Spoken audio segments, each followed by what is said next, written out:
نحمد ونصلي على رسوله الكريم بسم الله الرحمن الرحيم قال رسول الله صلى الله عليه وسلم من قرأ ياسين في صدر النهار قضيت حوائجه او كما قال علیہ الصلوۃ والسلام۔ حضور اقدس صلی اللہ علیہ وسلم کا ارشاد ہے کہ جو شخص سورہ یاسین کو شروع دن میں پڑھ لے اس کی دن کی تمام حوائج ضروریات پوری کر دی جاتی ہیں۔ سورہ یاسین کی بہت سے فضائل آئے ہیں۔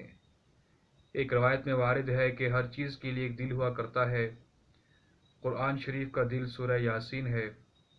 جو شخص سورہ یاسین پڑھتا ہے اللہ تعالیٰ اس کے لیے 10 قرآن کا ثواب لکھتا ہے۔ ایک روایت میں آیا ہے کہ اللہ تعالیٰ نے سورہ طٰہٰ اور یاسین کو آسمان اور زمین کے پیدا کرنے سے 1000 برس پہلے پڑھا۔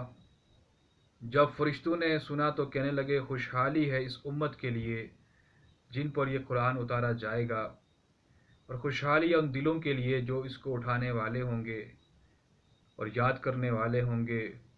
خوشحالی ہے ان زبانوں کے لیے جو اس کی تلاوت کریں گے۔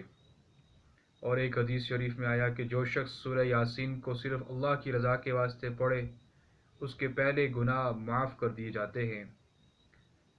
بس اس سورت کو اپنے مردوں پر پڑھا کرو۔ ایک روایت میں آیا ہے کہ سورہ یاسین کا نام تورات میں منعمہ ہے کہ اپنے پڑھنے والے کے لیے دنیا آخرت کی بلائیوں پر مشتمل ہے، اور یہ دنیا آخرت کی مصیبت کو دور کرتی ہے اور آخرت کی ہول کو دور کرتی ہے۔ اس سورت کا نام رافعہ خافضہ بھی ہے، یعنی مومنوں کے رتبے بلند کرنے والی اور کافروں کو پست کرنے والی۔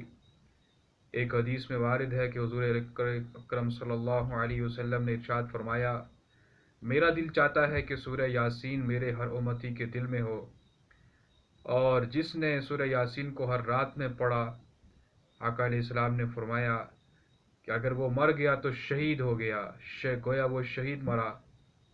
ایک روایت میں آیا ہے کہ جو یاسین پڑھتا ہے اس کی مغفرت ہو جاتی ہے، اور جو بھوک کی حالت میں پڑھتا ہے سیر ہو جاتا ہے، اور جو راستہ گم ہونے کی وجہ سے پڑھتا ہے وہ راستہ پا لیتا ہے، اور جو شخص جانور گم ہونے کے لیے پڑھتا ہے وہ اسے مل جاتا ہے، اور جو ایسی حالت میں پڑھے کہ کھانا کم ہونے کا خوف ہو تو وہ کھانا کافی ہو جاتا ہے۔